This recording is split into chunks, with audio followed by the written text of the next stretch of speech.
Hi everyone. Welcome to today's session. Let me quickly check my audio to see how that is going. Great. Welcome everyone to today's session. My name is Ukeme. Just to be sure, we have people on stream. Just put a comment in the chat. How are you today? Where are you listening from? Just say hello, say hi in the chat box below.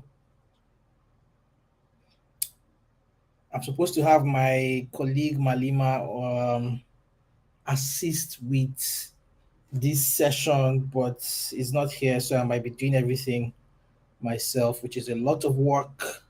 We signed up for that anyways. Comments in the chat while we wait for other people to join.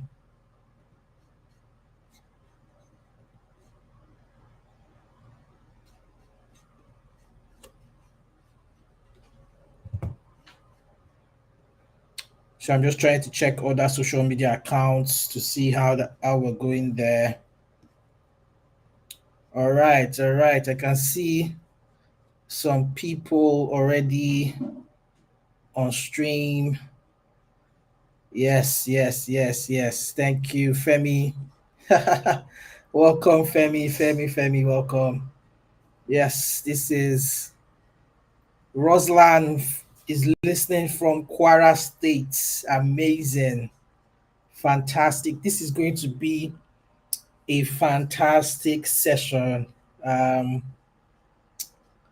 yeah, system design. So we're waiting for more people to join the call.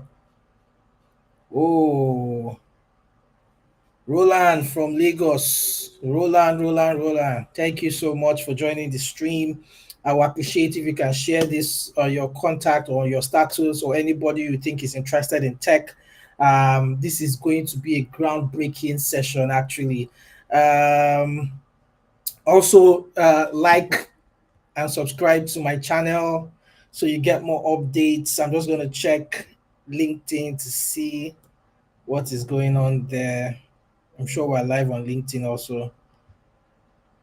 Uh, uh, um, okay, I can see more people joining the stream. Just put a comment, say hello, say hi, tell us where you're actually listening from.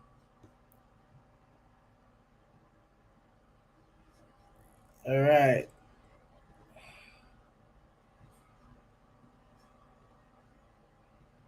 Okay.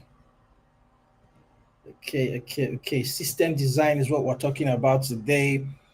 More people are joining the stream. Welcome, everyone. Welcome to this stream. Actually listening from.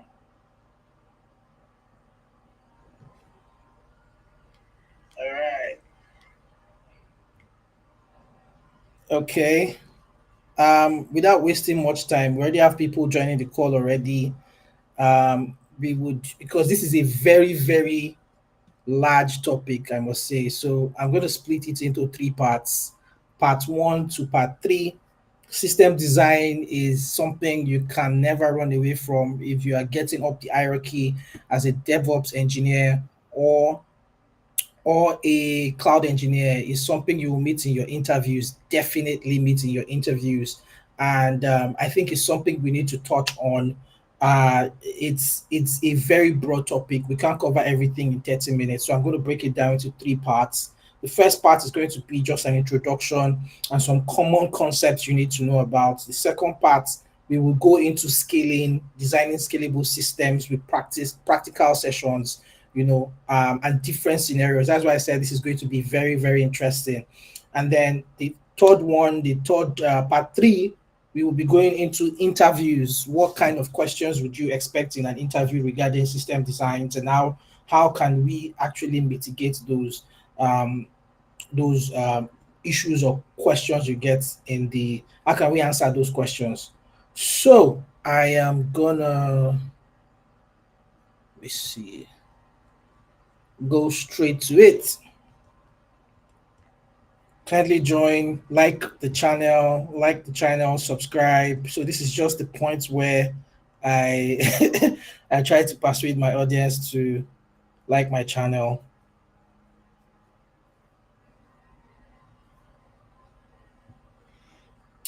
All right, let's go to it. Um, I still need to check social media and just share the link with my other colleagues to join the stream.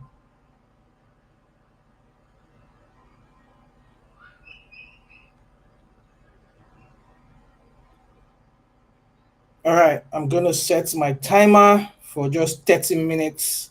We'll go through everything. It's a lot in 30 minutes, and then we'll take questions. Oh, thank you for joining. I can see more people are joining the stream. Welcome, guys. Welcome. Put a comment in the chat box below.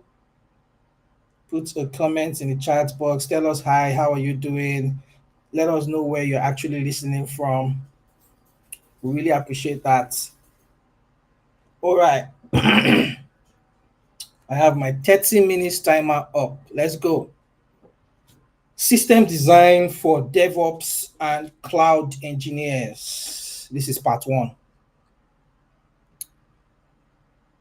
First thing, because I know not everyone here is a full-fledged DevOps or cloud engineer. Some of you might just want to come into the industry, right? So I'm just going to break things down a bit and not use too much grammar so everybody can be on the same page. So what is system design?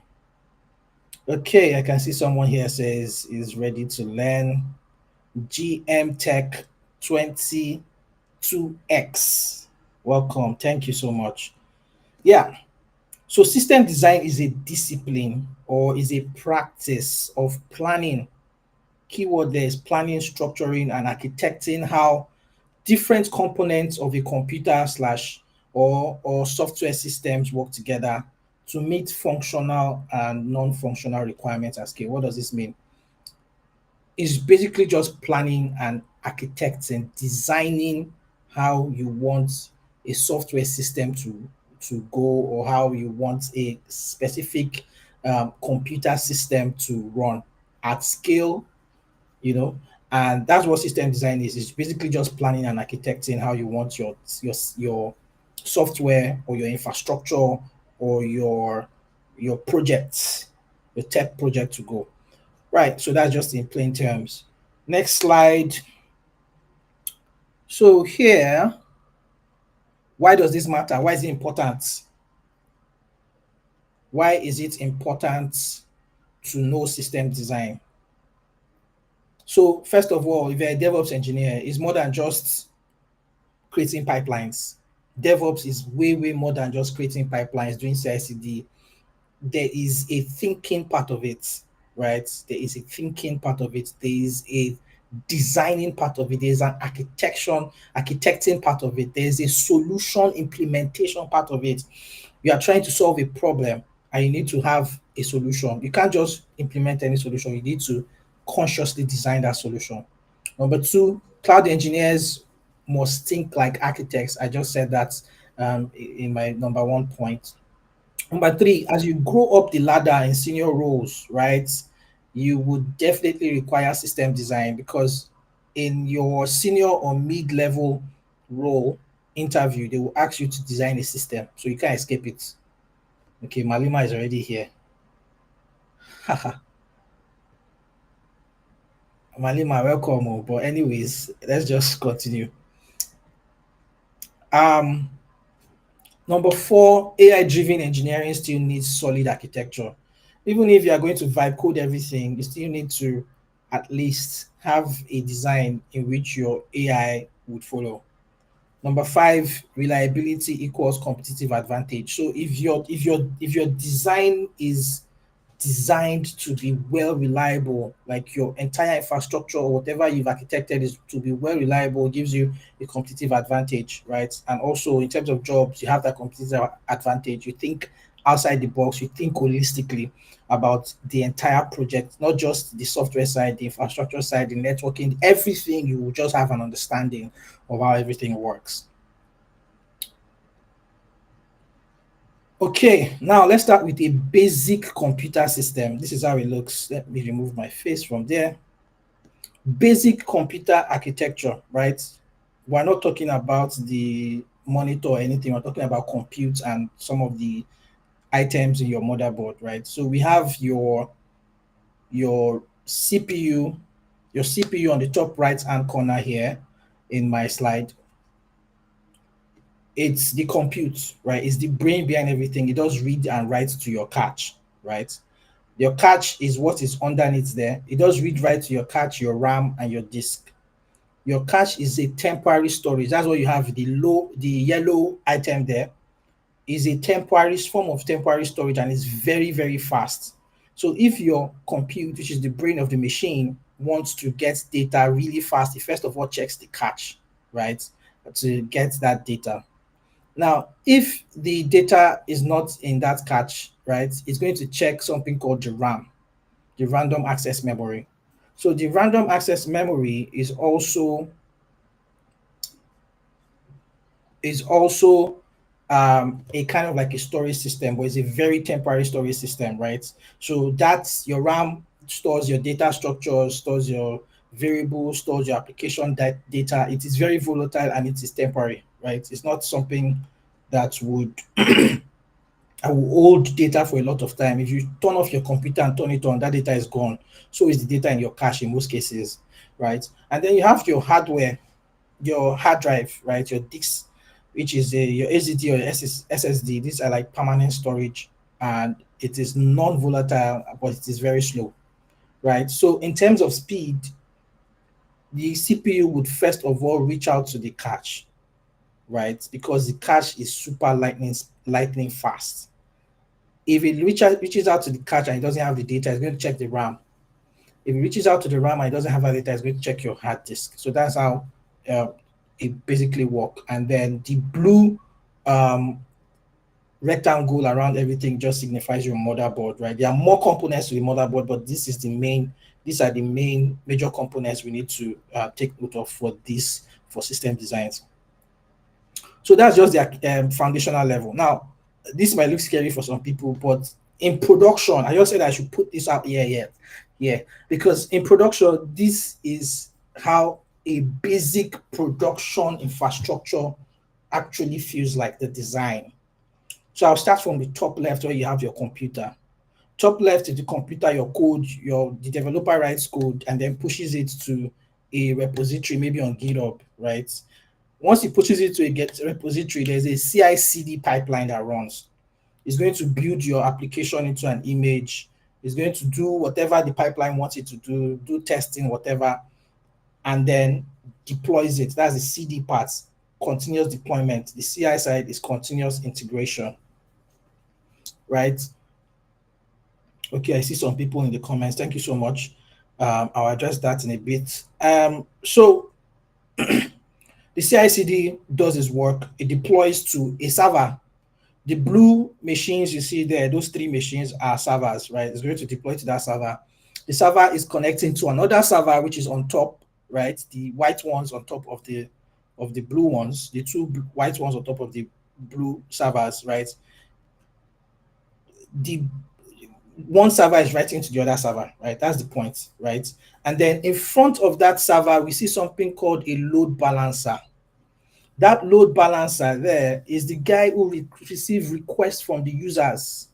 If you check there, you see a user's icon with a bell icon there. So when someone is reaching out to your application or www.facebook.com from their laptop or wherever, it's going to hit the load balancer first.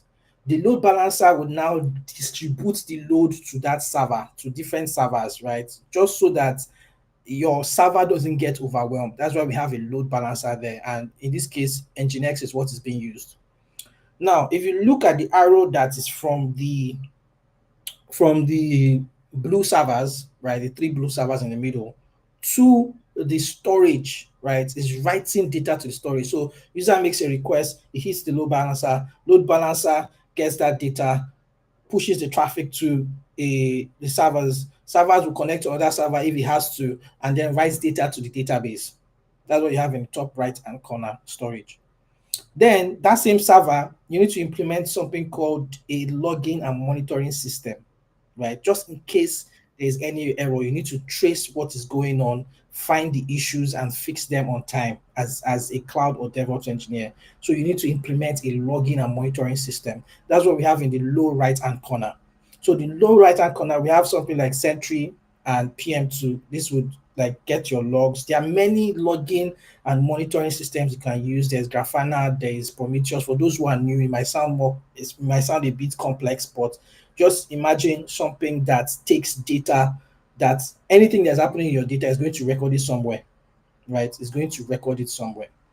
So that logging and monitoring system would need to have something called an alerting service.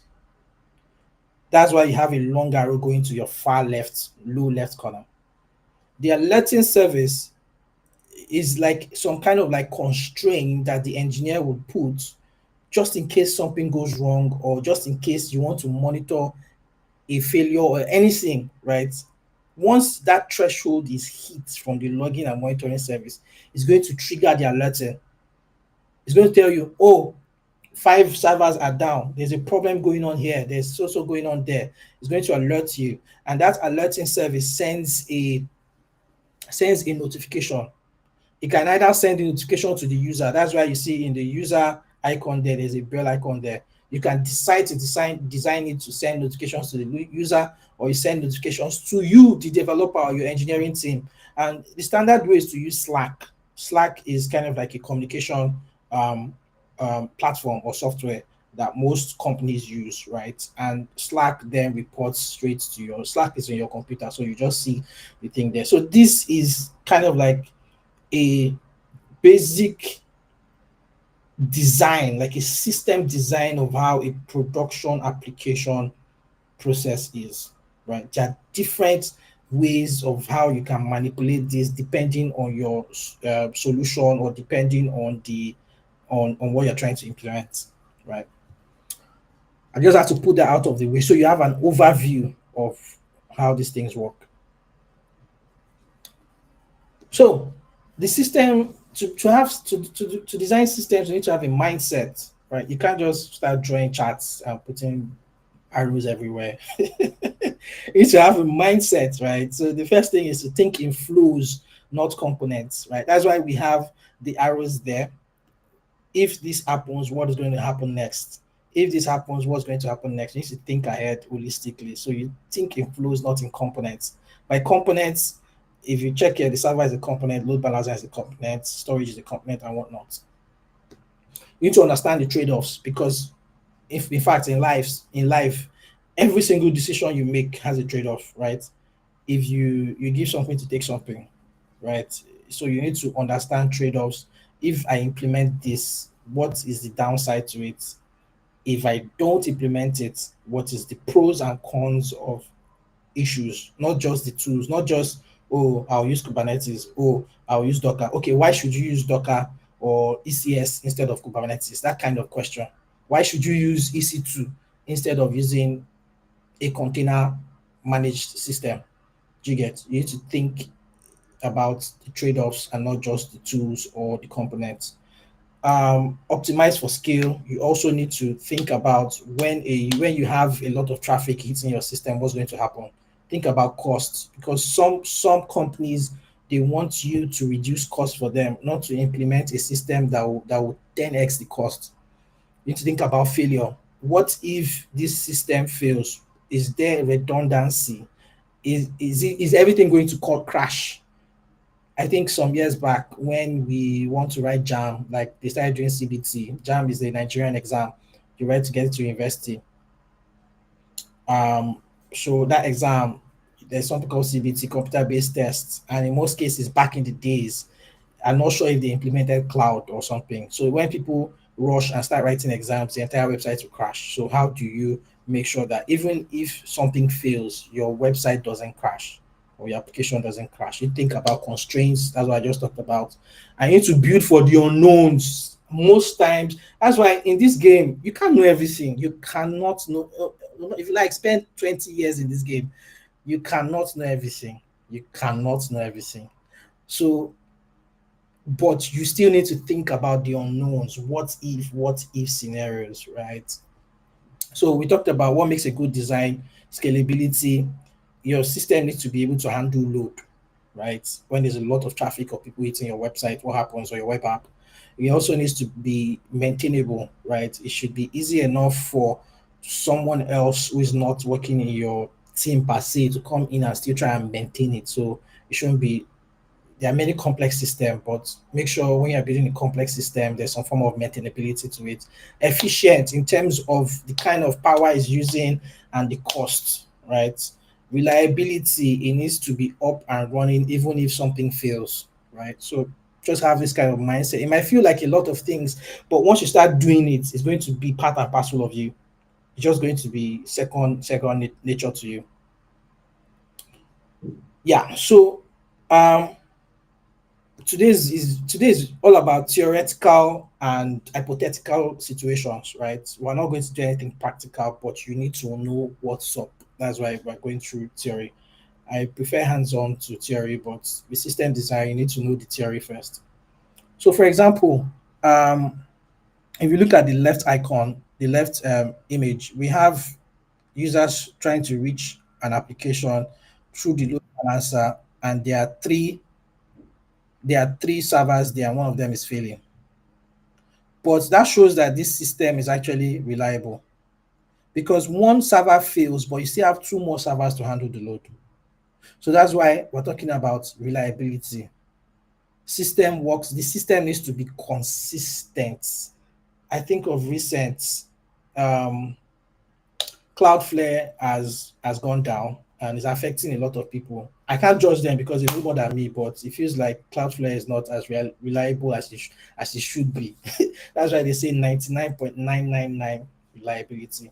Fault tolerance, if something fails, would your like have you built your system to still run if things fail? Redundancy, having backups, or replication of your database or whatever you're doing. If one database is not reachable, what happens? You need to have a backup that you can direct traffic to. Wow, time is going and I have a lot to do. I need to cover this. CAP theorem. So CAP, I'm just putting theoretical things in place so you just have an idea. CAP theorem. CAP theorem is consistency, availability, and partition tolerance. These are trade-offs. So it's either you have a consistent system with availability that doesn't have partition tolerance, or you have a partition tolerance system with availability that is not consistent. So these are kind of like trade-offs, and depending on how your customer or your boss or your employer wants the system to run, you have to think about this trade-off. It's not just big English. When you start doing it, you understand. So, key concepts every cloud and DevOps engineer should know. I have some of my AWS DevOps study group people here. Thank you so much for attending. I'm sure you guys are already the gurus in this game, but I'm sure you learn a thing or two from here. Um, you need to know what latency and throughput is. So let's start with throughput, right? Latency and throughput, actually they are both metrics to measure speed, right? So throughput is how much data your system can handle over a certain period of time. How much of the data can your system handle? Latency is actually measuring how long it takes to handle a single request. If I try to post a picture on Facebook or Instagram, how long does it take for the entire process and my picture should be live? Or if I'm streaming on YouTube, there's buffering in between. It stops, it plays, it stops, it plays. That latency, I'm measuring that speed of how long it takes for things to happen, how long it takes for a single request to handle a single request. So with throughput, when you're measuring throughput for a server, is measured in requests per second. When you're measuring throughput for a database, is measured in query per second. When you're measuring data throughput, is measured in bytes per second. Right? I'm just rushing. I have just 10 minutes. So load balancing is another thing, right? You need to know what load balancing is, and this is the example of load balancing. This end that is in between, this load balancer at the end there that is in between, is the guy who takes traffic and then redirects it to different servers, because you most likely have more than one server in your system to make it redundant or reliable. So the guy who distributes the traffic, the guys who imagine a waiter that shares food for people in parties. You can't just have one waiter, right? But sometimes one waiter can serve more than five people, right? So let's just imagine the load balancer is the waiter. If there's a lot of people, then you need to have more than one waiter, right? But let's use one hypothetical waiter, which is the load balancer here. So that's what it does here. You see the image there. You're taking requests from a laptop, from desktop, anywhere. It reaches the load balancer. Load balancer distributes the traffic. So for those who are already in DevOps and cloud, there are some algorithms that this load balancing uses, right? The first and the most popular one, I'm sure you know it already, is round robin. So it is the most straightforward one. It just picks each is an algorithm that just picks each server and just distributes traffic sequentially. So it's going to send traffic to server one, send to server two, the next one goes to server three, then it's going to go round again. That's why it's a round robin. It goes round again to server one, server two, server three. That's how it distributes traffic. The next one is weight distribution. Wow, I have 8 minutes. The next one is weight distribution. So imagine you see these three servers here, server one, server two, server three. Each of them might have different capacity. So imagine one has five, let's say 10 CPUs, 10 vCPUs. The other one has two vCPUs. The other one has four vCPUs, right? You can't, three of them can't handle traffic the same way, right? Because some people can accommodate more, some people can accommodate less. The one that handles just four or two CPUs, if you give him the load that the 10 or 8 CPU is supposed to carry, it would fail, right? So the same way in life, that's why Jesus, when he was sharing talents, he didn't give everybody the same thing, he gave them the one that they can handle. Yeah, so that's what weight distribution is. So the algorithm is going to distribute traffic based on the capacity of the server, right, and their overall performance. The next one is IP hashing. This is not all of them, but these are the popular ones. IP hashing is going to this algorithm ensures session persistency, right? And what it does is each client, by client we mean the device you're using to access the internet or the service, your phone, your laptop, whatever. Each client is going to take your IP address and is going to hash it. And then it uses that hash to point you to a specific server. So anytime if the system is using IP hashing and me, I use my phone to try and access it and it points me to server one the first time, the second time is going to point me to server two. Sorry, server one again. It's going to point me to server one again. If I come tomorrow again, it's still going to point me to server one because it has hashed my IP address to that server, right? I see someone post something here. Let me just put that out. William William is saying cap theorem proves design is all about trade-offs. Exactly. Thank you, William. Is this all about trade-offs? Yeah. I have someone, Joshua from the UK. Fantastic. Welcome, Joshua. Also have Samuel from Lagos. Samuel is my guy. I see Yemi here also. Thank you, guys. Thank you so much. Please like and subscribe. All right. So then list connections. List connection is another wow, I have to be very fast. List connection is another algorithm. This is a dynamic form of like load balancing algorithm that directs incoming traffic to servers with the fewest active connections. So if server one has just 5 people, server two has 20, server three has 50, it's going to send traffic to server one that has 5 because it needs to balance the entire thing. Events driven, this one is a very big topic. You can't cover this in one day. Events driven and request driven systems. This is like another system design. So on the top corner, on the top, we have event driven systems. These are asynchronous systems. I mean, as I'm sending money to you, you are sending money to me. I'm just using that as an analogy. It doesn't wait for a request to come back to it, right? If it sends a request out, it can as well receive request at the same time or a response at the same time, right? So these event-driven asynchronous events, right? They use something called producers. The producers emit events, right? And then there's something called the consumers, the guys who consume the event. And then in between the producer and the consumer, there is the event routers, right? The event routers, sometimes they are messaging queues. Some of the popular services, my AWS guys, you know this, SQS, SNS, SQS, SNS, Events Bridge, Kafka, RabbitMQ. These are the like the event routers or event brokers, right? So this works for a loosely coupled system. It's very good for that.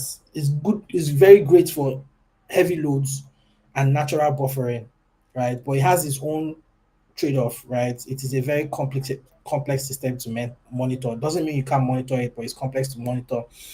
And then sometimes you have event ordering issues, but that can be handled with the way you actually design your event router, and then it's harder to debug. And then we have the basic and the very popular request-driven asynchronous event, response, um, um, um, REST APIs, basically, right? I want to place an order for food on child deck. I place the order. Somebody there will now check my order. Once it has checked my order, it will now send me that, oh, we started cooking your food. I send another request or something that, okay, when is my food going to be ready? They now send the food to, so I have to wait for a transaction or request to complete before I can receive my response, right? So it's simple, predictable, but it is tightly coupled and it's easy for things to fail. Wow. Have to be very fast here. Caching. So caching is used to store frequently accessed data in fast layer or memory or edge. Wow. Memory or edge environments to reduce load, right? So remember initially the first diagram I showed you, let me go quickly there.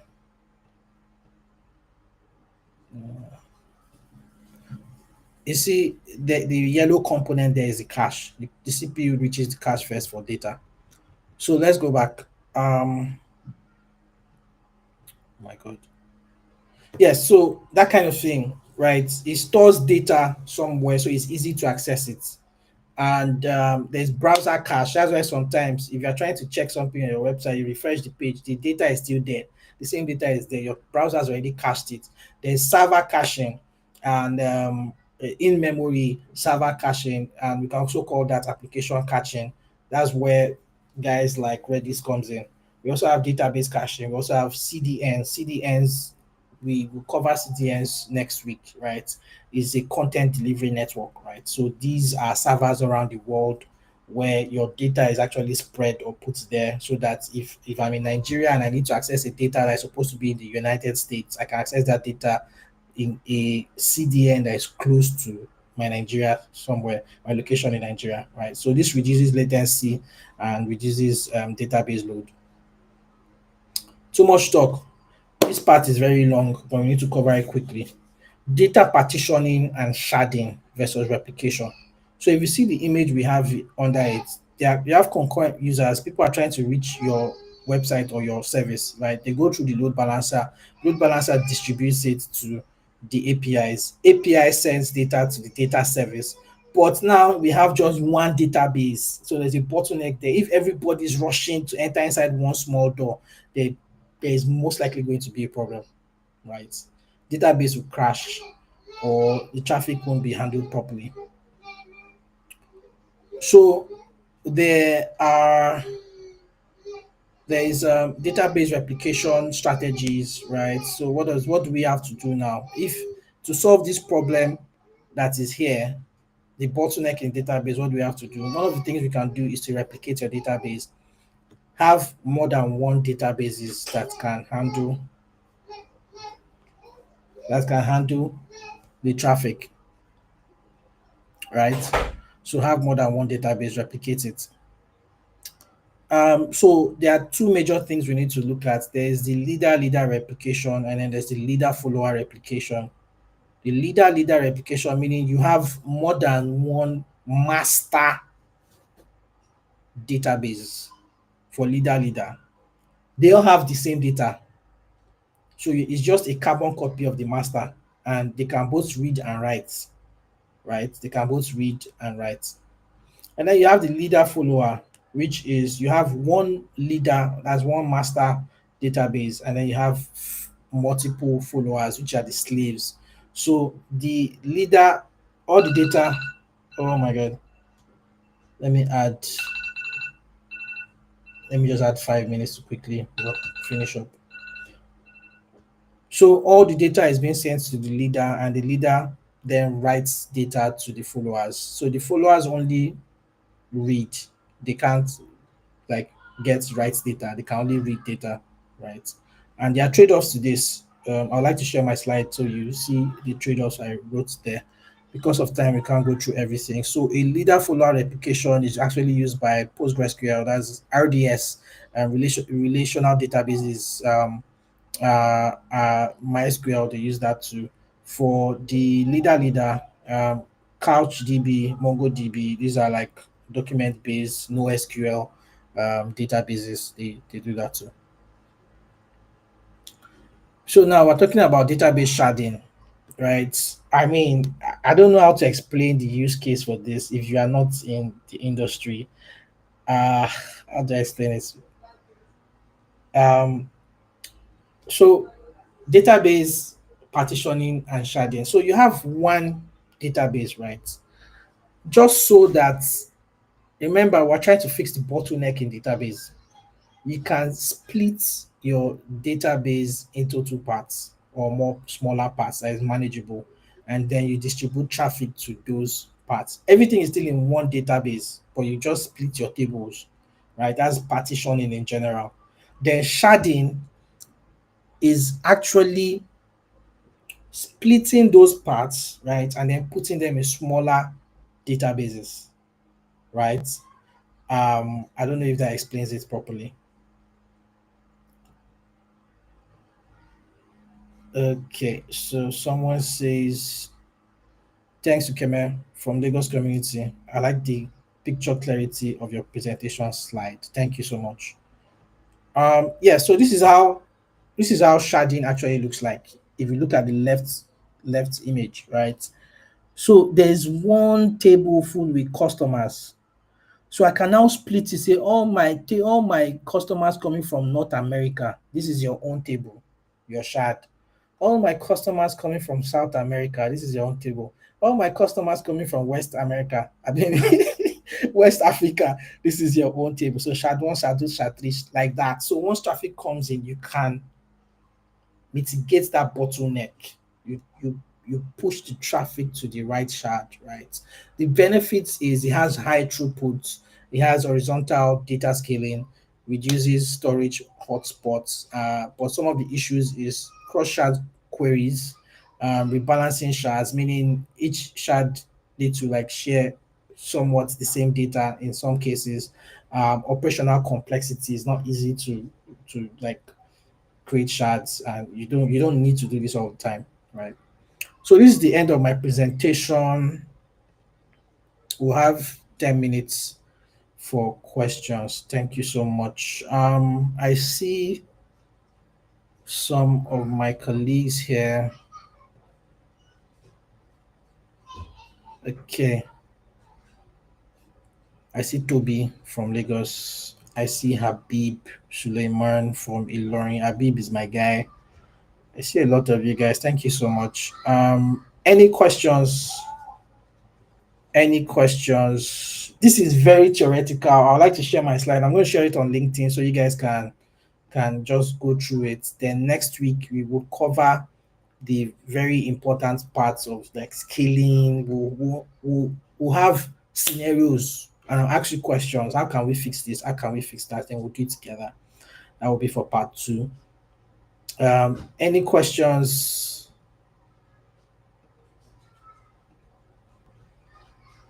Okay. Is either what I'm saying is confusing or everybody here is very smart and you know everything already. Any questions, any comments? Can we get the recording? Yes, it's on YouTube. Is streaming live on YouTube. You can always use the same link to check it. You can always use the same link to check it. Any questions? I know everybody here is very smart, but please ask me question. I'm here to serve you.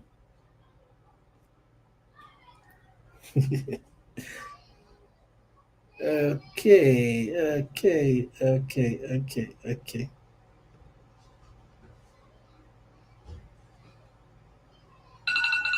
Okay, my timer is up anyways. So I really like you guys to please like and subscribe to my channel. If you haven't subscribed, please subscribe. It goes a long way. I mean, giving out information and what I know or what I've learned for free is one thing, and the only thing I can request from you is just to subscribe to the channel. It actually encourages me when I see people subscribe. Thank you. Geoffrey Joshua Geoffrey says good presentation. Thank you, Joshua. Joshua, like and subscribe. William says, love the simplicity. I was expecting big words. Ah, thank you. I actually thought I was actually using big words, but thank you so much for that. All right. So we would end the stream here. Thank you everyone for joining today's session. See you next week. Bye bye.